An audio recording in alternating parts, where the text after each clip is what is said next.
I am Jai Pradeep Subramanian. I am Senior Vice President with Aries Agro Limited, and I take care of entire southern India. Today in Orissa, we are very happy to conduct our technical program called Futura. This is the 8th session we are conducting in Orissa right now. And today it's a very special day for our Futura program because this year has been announced as a millet year of the country. And the central government programs, state government programs, and Orissa has been a very kind government to start a millet mission as well. In order to honor and to also support this mission from our company side, we have launched a product called Major Sol Millet exclusively to support and to double the farmer income in this sector. Millet has become superfoods right now, and it's been an integral part of human diet to improve immune system, to avoid COVID kind of issues which have been faced in the previous years. It has been a disastrous year. To overcome all this and to give food from below poverty line to all the upper sector, we have to include millet in our program. In order to do this, a lot of crops have to be developed all around across the country, and Orissa as a state has been a front runner in creating millet crop to support the government and also the local farmer. We have introduced Major Sol Millet. This will surely satisfy all the fertilizer need of millet and also reduce the DAP content and the urea content in the soil. That way the soil is also being protected very well, and the farmer will have a very good yield and a good produce and a good better returns as well.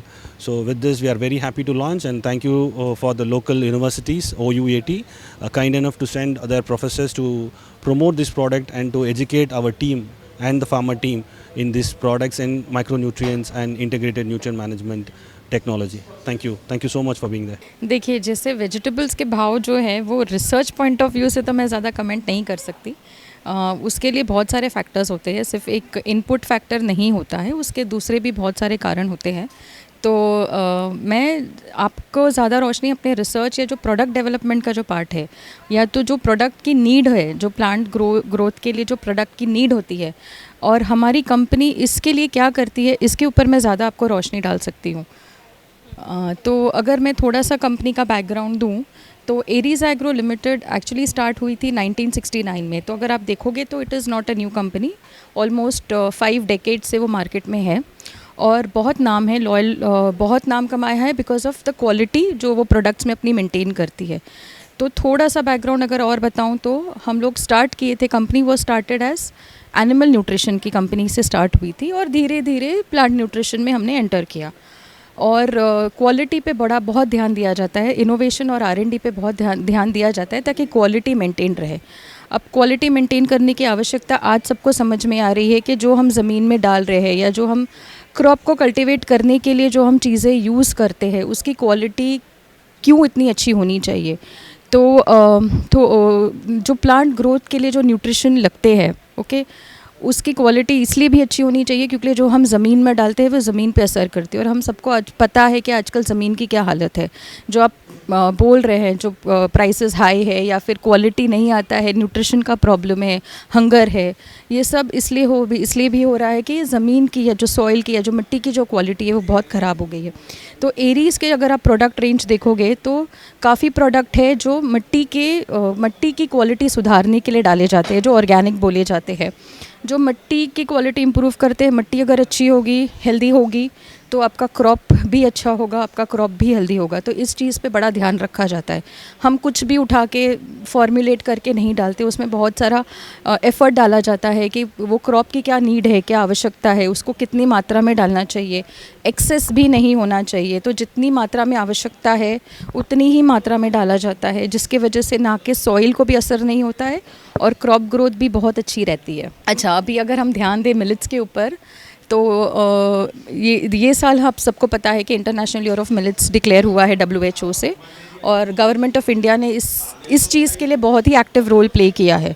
Millets example अगर मैं दूँ तो जवार, बाजरी, रागी, जो कि always हमेशा से इंडियन फूड में हमेशा से था, ये कोई इंडिया के लिए नया नहीं है, इंडिया का ही फूड है।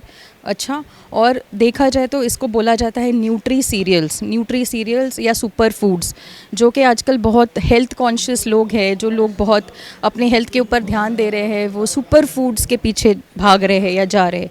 इंडिया के पास इसका बहुत अच्छा एग्जाम्पल था in the form of millets. तो ये मिलेट्स इसलिए इम्पॉर्टेंट है क्योंकि इसमें जो न्यूट्रिशन कंटेंट है इन द प्लांट वो बहुत ज़्यादा है एज़ कम्पेयर टू गेहूँ या चावल जो आजकल बहुत ज़्यादा यूज़ होता है। उनके कंपैरिजन में जो मिलेट का न्यूट्रिशनल कंटेंट है जो आपके हेल्थ पे असर करेगा वो बहुत ज़्यादा है। इनफैक्ट ऐसे जनरली बोला जाता है कि ऑलमोस्ट 7 किस्म के मिलेट्स है इंडिया में, पूरे इंडिया में, और हर मिलेट एक पर्टिकुलर आपके हेल्थ कंडीशन को टारगेट करता है, जैसे चाहे वो डायबिटीज़ हो, चाहे बीपी हो, चाहे कैल्शियम कंटेंट हो। ओके, तो ऐसे बोला जाता है कि हर एक मिलेट एक एक्चुअली कंडीशन को टारगेट करता है। इसी के वजह से मिलेट्स के ऊपर बहुत ज़्यादा फोकस आजकल आ रहा है। दूसरा, मिलेट जो क्रॉप है वो बहुत स्टडी है, वो ड्रॉट कंडीशन यानी जब बारिश, अभी आप देख रहे हैं कि बारिश की कमी है, तो उस ऐसे वातावरण में भी मिलेट्स को कल्टीवेट करना इजी होता है। ओके, उसको बहुत ज़्यादा रिक्वायरमेंट होती नहीं है न्यूट्रिशनल, आपको उसको अच्छा सॉइल दे तो टेम्परेचर अगर बहुत ज़्यादा हाई होता है, बारिश कम हो जाती है, तो भी ये क्रॉप को ग्रो करना आसान है, वो इजीली ग्रो हो जाता है। इसी के वजह से इस चीज़ को बहुत ज़्यादा ध्यान दिया जा रहा है कि इसको अगर हमने प्रमोट किया तो फूड डेफिशिएंसी नहीं होगी, न्यूट्रिशनल डिसऑर्डर्स करेक्ट कर सकते हैं। जैसे आपने देखा होगा औरतों में खून की कमी होती है या कैल्शियम डेफिशिएंसी होती है, तो ये सब का सप्लीमेंट आर्टिफिशियल सप्लीमेंट्स लेने से बेटर है कि अगर हमने अपनी डाइट सुधारा तो ये सब चीज़ें अपने आप सुधर जाएगी। बच्चों में प्रोटीन की कमी होती है, प्रोटीन एनर्जी माल न्यूट्रिशन जिसको बोला जाता है, या अनीमिया बोला जाता है, या आयोडीन डेफिशिएंसी जैसे बोली जाती है, ये सब चीज़ें अगर हम खाने से ही सुधार सकते हैं तो व्हाट बेटर देन दैट।